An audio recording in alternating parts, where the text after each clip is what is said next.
अभी हम हैं गया में, जो कि मोक्ष की धरती माना जाता है गया को। और ये गया का फल्गु नदी है। फल्गु नदी के किनारे हम हैं और इधर आप देखिए लोगों का इधर से आना, ये मंदिर की तरफ से, विष्णुपत मंदिर की तरफ से आने का ये रास्ता है। लोग आ रहे हैं विष्णुपत मंदिर में दर्शन करके, पिंडदान करने के बाद जो होता है यहाँ पे आते हैं। और यहाँ फल्गु नदी में भी पिंडदान किया जाता है। यहाँ का महत्व प्राचीन काल से है। तो हम आपको दिखाएंगे कि गया का जो ये पितृपक्ष में काफ़ी महत्व होता है। गया का पितृपक्ष में गया जी का काफ़ी महत्व होता है, आदर पूर्वक गया जी कहा जाता है। तो इस वीडियो में जानेंगे गया जी के महत्व के बारे में और साथ ही जानेंगे गया जी के इतिहास के बारे में। जब भगवान श्री रामचंद्र जी यहाँ पे अपने पिता दशरथ जी को श्राद्ध करने आए थे मैया सीता और छोटे भाई लक्ष्मण जी के साथ, तो मैया सीता के साथ क्या घटित हुआ था, ये पूरी कहानी आप जानेंगे आचार्य सुबोध पांडे जी से। अद्य शौचांतर्गते द्वितीय प्रार्धे शीर्षेत दैवश्च अष्टादिन कलिजुगे कलि प्रथम शरणे भादो मासे। और इस वर्ष 2024 में पितृपक्ष शुरुआत हो रहा है। आप हमारे चैनल पे आप और वीडियो देख सकते हैं और यहाँ कैसे पहुँचे, क्या क्या विधि होता है, क्या पितृपक्ष के बारे में और सारी जानकारी आप हमारे चैनल पे देख सकते हैं। तो उससे पहले एक रिक्वेस्ट है कि वीडियो को एक लाइक जरूर कर दीजिएगा और अच्छा लगे, वीडियो अच्छा लगे तो लोगों में शेयर जरूर कीजिएगा, ताकि जो लोग भी गया जी आना चाहते हैं, अपने पितरों को पिंडदान करना चाहते हैं, मोक्ष दिलाना चाहते हैं, तो हमारे वीडियो उनको लिए मददगार साबित हो। बहुत ही प्राचीनतम और भागवत में बताई गई है धुंधली और धुंधकारी की कथा, जिसमें गोकर्ण जी बहुत तरह के श्राद्ध धुंधकारी को आपद और उसके पाप से मिटाने के लिए किए। बद्रीनाथ में किए, हरिद्वार में किए, गया तक किए। लेकिन जब गया आकर के किए फिर भी धुंधकारी का कल्याण नहीं हुआ, तब लोग को बताया गया कि गया श्राद्ध करने के बाद भागवत का अमृत पान किया जाए, तब धुंधकारी का कल्याण हो जाएगा। और गोकर्ण जी सूर्य के आदेशानुसार, सूर्य के इष्ट थे, सूर्य के शिष्य थे गोकर्ण, उनके आदेशानुसार उन्होंने भागवत की कथा की और गोकर्ण की कल्याण हो गई। वो भी कब किए? जब गया श्राद्ध करके। इसलिए गया की महत्व तो असीम है, असीम। और यही फल्गु नदी का क्या कहानी है? फल्गु नदी का भी बहुत महत्व है। गंगा से, जमुना से, सरस्वती, नर्मदा से इनकी तुलना हुई है। लेकिन भगवान रामचंद्र जब राजा दशरथ के श्राद्ध करने के लिए आए थे, तो माँ जानकी को उस बटिया में बिठा करके मार्केट बाजार करने के लिए आ गए। इसी बीच राजा दशरथ की हाथ निकली और बोली, पुत्री हमें भूख लगी है।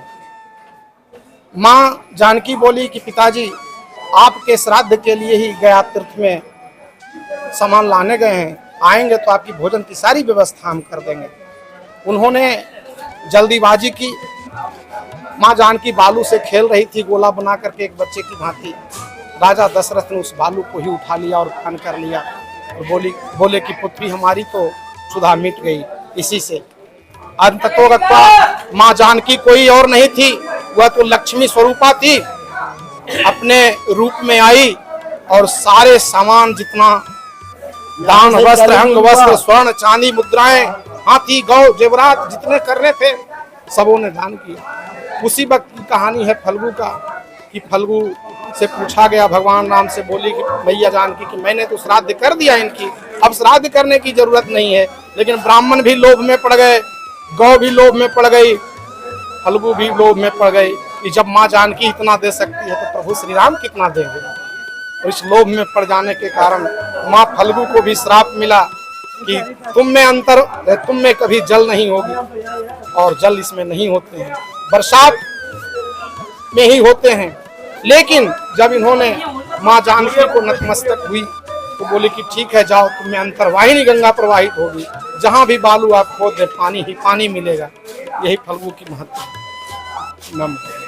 मेरा नाम आचार्य सुबोध पांडे, महर्षि वेद विज्ञान विद्यापीठ गाजियाबाद से मैं आचार्य किया हूँ। बहुत अच्छा। और तुलसी को भी मिला था, उसके बारे में बोल दीजिए। ब्राह्मण को मिला जी, वो तो बोल दीजिए। ब्राह्मण भी वहां झूठे बोल गए, असत्य पर लोभ का कारण बन गया। और ब्राह्मण भी बोल गए कि जब माँ जानकी इतना दे सकती है तो प्रभु श्री राम कितना देंगे। ब्राह्मण को भी श्राप मिला कि जाओ आपके यहाँ संतान की निर्बलता होगी, निर्बलता यानी संतान विहीन होगी, ये श्राप मिला। नतीजतन ब्राह्मण देव भी फिर माँ के चरण में गए तो बोले कि इसका अब एक ही रास्ता है, हमारी वाणी खाली नहीं जाएगी, अब एक ही रास्ता है, यहाँ की कन्या की यही की शादी होगी जिससे तुम्हारे वंश संप्रदा चलते रहेंगे। और आज उसी परिस्थिति का कारण है कि आज यहाँ चल रहे हैं, जी रहे हैं। शादी विवाह जो है इनका सिर्फ दूध का ये होता है, बाकी एक घर से दूसरे घर तीसरे घर में जाकर के संबंध हो जाते हैं, इस तरह का संबंध। तुलसी जी का क्या श्राप? तुलसी नहीं, यहाँ श्राप मिला है तुलसी जी को, तुलसी की श्राप यहाँ नहीं है। यहाँ श्राप मिली है गौ को, गौ भी लोभी हो गई, उसको भी मिला कि आप अशुद्ध हो जाओगे।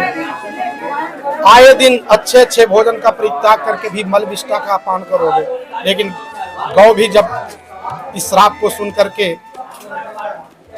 ये हुई, व्यथा में गई, अंत में माँ के शरण में गई तो बोले कि जाओ, मुख तो तुम्हारा अशुद्ध होंगे लेकिन तुम्हारे खून और पुक्ष हमेशा शुद्ध होंगे। जिस घर में तुम्हारे खून पड़ जाएंगे वह घर शुद्ध हो जाएगा। जिस आंगन में तुम अपना मल का त्याग कर दोगे वहाँ लक्ष्मी की कमी नहीं होगी, धन संपदा से भरी।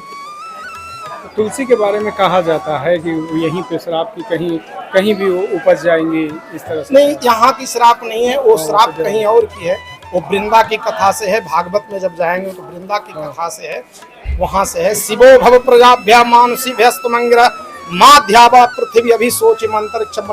तुलसी का बहुत बड़ा महत्व है जी। शिवो भव प्रजाभ्या, शिव का अति प्यारा, प्रजाभ्य प्रजा के लिए कल्याणकारी, शिवो भव प्रजा मानुषी भ्यस्तमंगिरा, हम मानवों के लिए बहुत ही औषधि के रूप में ले लें, भगवान के सेवा के रूप में ले लें। और यह ऐसा है, शिवो भव प्रजाभ्य मानस माँ ध्यावा पृथ्वी अभी सोची, वह माता के स्वरूप में है। और पृथ्वी और अंतरिक्ष, यह अंतरिक्ष में वास करने वाली पौधा थी, श्राप के वशीभूत यह पृथ्वी पर आ गई। और श्राप ऐसी लगी कि यह कहीं भी पनप जाती है, उग जाती है। यह वृंदा और जालंधर के कथा से संबद्ध है। ये श्राप को वहाँ मिली है, यहाँ गौ को मिली, नदी को मिली, ब्राह्मण को मिला। और फल मिला अस्वस्थ को, अस्वस्थ कहा गया है आम वृक्ष को। सत्य वही बोला, नहीं माँ जानकी ने अति सुंदर श्राद्ध राजा दशरथ जी के किए तो उसको वरदान मिला कि जाओ तुम अस्वस्थ यानी अमर रहोगे और फलों में राजा रहोगे। आज वह राजा है। आम की मिला कि बट वृक्ष को मिला? आम को, आप वहाँ पर आम को मिला। और बट वृक्ष जो है अक्षय बट है। हाँ, अक्षय बट वह स्थान अलग स्थान है। फिर जब भगवान माँ जानकी श्राद्ध संपन्न कर दी, भगवान संतुष्ट हो गए तो वहाँ जाकर के सुफल होता है। फिर अक्षय बट के सामने जाकर के भगवान पुनः श्राद्ध विधिवत किया और वहीं से राजा दशरथ को सुफल मिला। यहाँ के जो आचार्य ब्राह्मण देव पंडित जिनको कहते हैं, उन्होंने सुफल दिलाया। और वहाँ पर अस्वस्थ हुआ जो बट का पेड़ थी, वह भगवान से कुछ और अपेक्षा नहीं रखा, बोला कि प्रभु आप हमारे लिए यदि कुछ कर सके तो उसको भी अमरत्व का वरदान दिया।